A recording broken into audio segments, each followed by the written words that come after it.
তো প্রথমেই আমরা চলে যাব লাইন টুলে। লাইন টুল থেকে আমরা লাইন টুলটা সিলেক্ট করব, আর এখান থেকে ফিল কালারটাকে অফ করে দেব, স্ট্রোকটাকে ক্লিক করে উপরে নিয়ে আসলাম। দেন আমরা স্ট্রোক সাইজটা 1 থাকলো দিকে। তারপর আমরা আউটপুটে এসে শিফট চেপে একটা লাইন ড্র করব।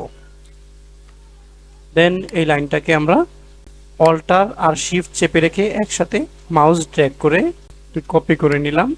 দেন কিবোর্ড থেকে কন্ট্রোল ডি প্রেস করে রিপিট কপি করে নেব। 12টি লাইন নিয়ে নেব। 1 2 3 4 5 6 7 8 9 10 11, কন্ট্রোল ডি 12।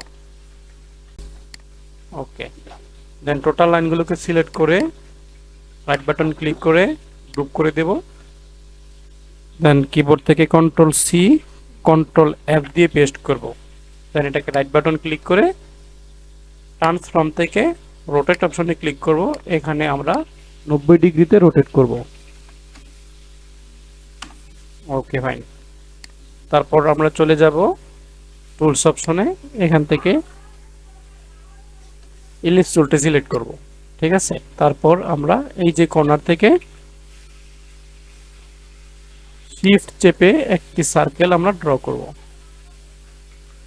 কন্ট্রোল জেড দিয়ে ব্যাক করলাম, আবার প্রথম থেকে কর্নার থেকে শিফট চেপে একটি সার্কেল ড্র করব। Okay fine.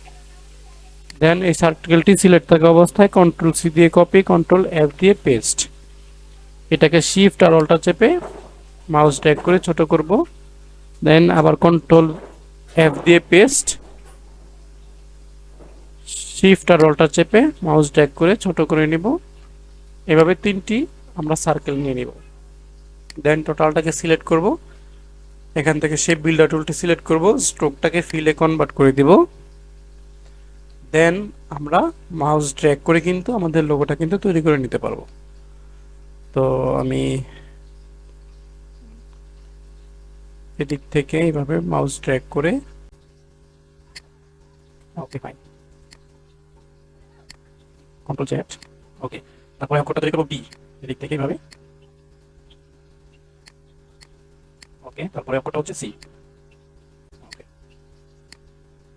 তারপর আমি জুম জুম করে এগুলোকে জয়েন করে দেবো ভালো করে।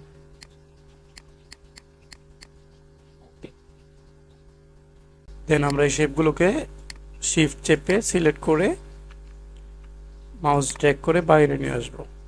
তো বন্ধুরা, এই হচ্ছে আমাদের আজকের লোগো ডিজাইন। ভিডিওটি কেমন লেগেছে তা অবশ্যই কমেন্ট করে জানিয়ে দেবেন, আর ভালো লাগলে একটি লাইক করে দেবেন। Thank you so much.